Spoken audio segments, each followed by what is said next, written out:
Hello, I'm Anna Delman, and I'm on a 365-day journey, today being number 117 of note writing to myself on things I'm working through in life to get me to a recovered holistic outcome.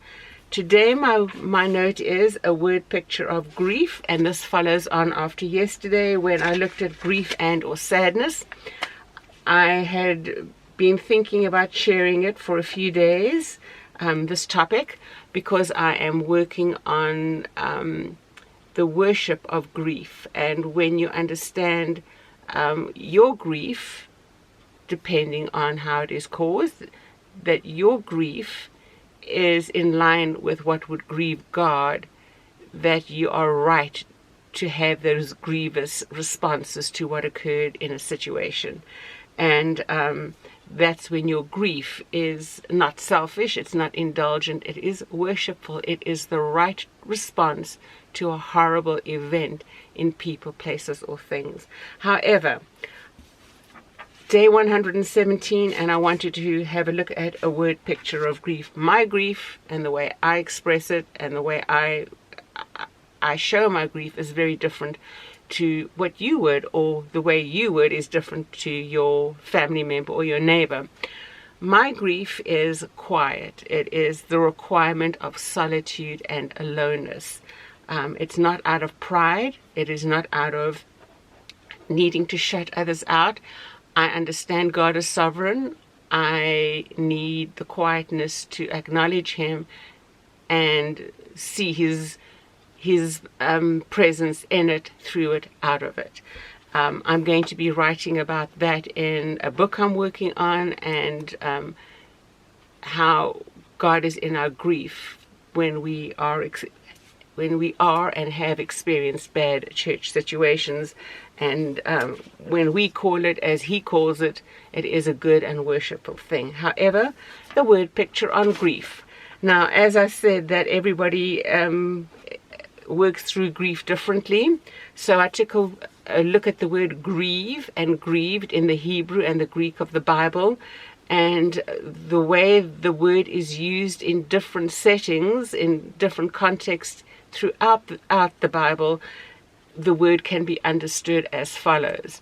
So there's a whole list of them, friends, and I took the time to do it and broaden it, because it calls for compassion from us. Because I go quiet and I deal with my grief in solitude doesn't mean I need to have a response of not understanding others in their struggle with grief. It is personal. It is the reality when some people, can you imagine Job, how he responded to it, which is pretty dramatic. However, not everybody is him, and others have a very different way of dealing with it. So here's the start of the list, and I'll just run through all of it with you. Anguish. That refers to a mental and emotional depth of confusion, etc., that somebody is struggling with. Affliction. Weakness, sickness, writhing in pain. Don't forget, some people are so whacked by what has hit them in life that they actually do collapse and they fall and they go into a fetal position. Friends, don't be too proud that you don't do that. When other people are responding that way, it should break your heart. They tremble, they go dark, quiet, depressive, they hide, they be quiet, they need the solitude. They feel pain, their bodies actually physically feel muscular joint pain in response to the stress of what is going on. They are provoked to anger. They are harsh with their words, their emotions, etc. in dealing with others. Indignation, consider life to be unfair to them, and how they process that can be very difficult to listen to, friends. Compassion. They rage, they toss things around, they're explosive. They are sorry. They could be apologetic for everything and anything and consider life to be anything bad about this world and life to be their fault. They suffer mentally, emotionally, and physically. That's mentioned above. They consider life to be in a bad place, physically, morally, and socially. They fall from grace. Sad, right? They don't know how to deal with the grief, so they go and do something totally out of character, unethical, immoral, irrational. They develop diseases. That is part of the stress factor that enters their life. They break one's word. They're out of character again. They break trust. They break confidences. Doom and gloom. They're in a heavy state. They groan. They murmur. They moan. The last two are the ones that really I think we need to pay attention to. Grief cuts and it wounds. It hits so deeply and at such a depth that some people may never recover. It is wounding at such a level that it affects people's functioning. Yesterday I spoke about the depth and the breadth of grief. This goes so down to the core that they are not able to function beyond it. Friends, unless you have somebody to come alongside you and help you to consider that deep cutting of grief and how it affects the functioning in your life, or unless you are equipped to be able to deal with that in another's life, they are not going to find a way out. My encouraging you is that there is a way out. There is a way to be healed. There is a way that those scars can be covered. Friends, you need to become equipped how to deal with that in others' lives. It is so essential. Again, I become quiet. I go into a peaceful state. I need my solitude and my quietness. And it is very difficult, for instance, when I've seen the death of others, people close to me, that's how I respond, because I know my dearly loved ones where they are going.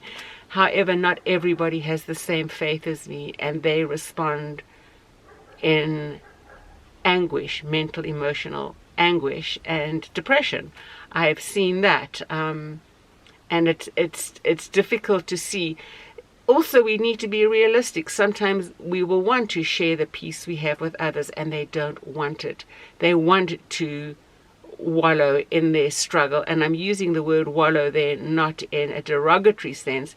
They are in everything I've just described. It's part of their grief until they come to the point, and we need to have tidbits of love and care for them.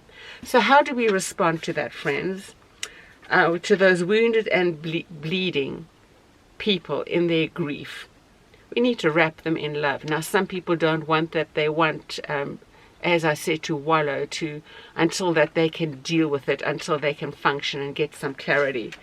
So again, what are we to do? We are to listen.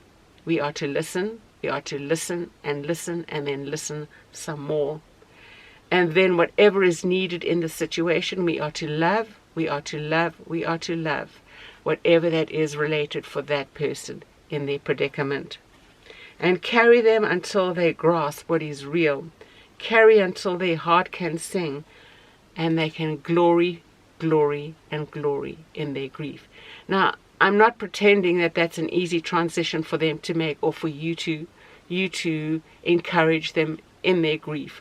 Sometimes just listening and sitting and listening and sitting and listening, washing their dishes, making their bed, being there.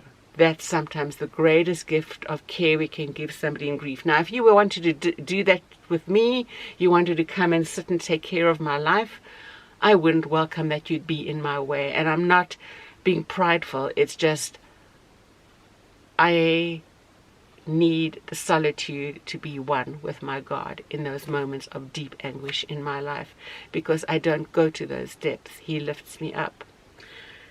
Until tomorrow, take care and God bless. And if any of those are your experiences, or you have another idea, or you've experienced other blessed ways of encouraging people who are grieving, kindly leave in the comments.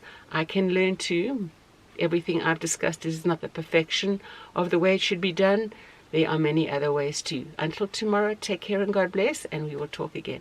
Bye-bye for now.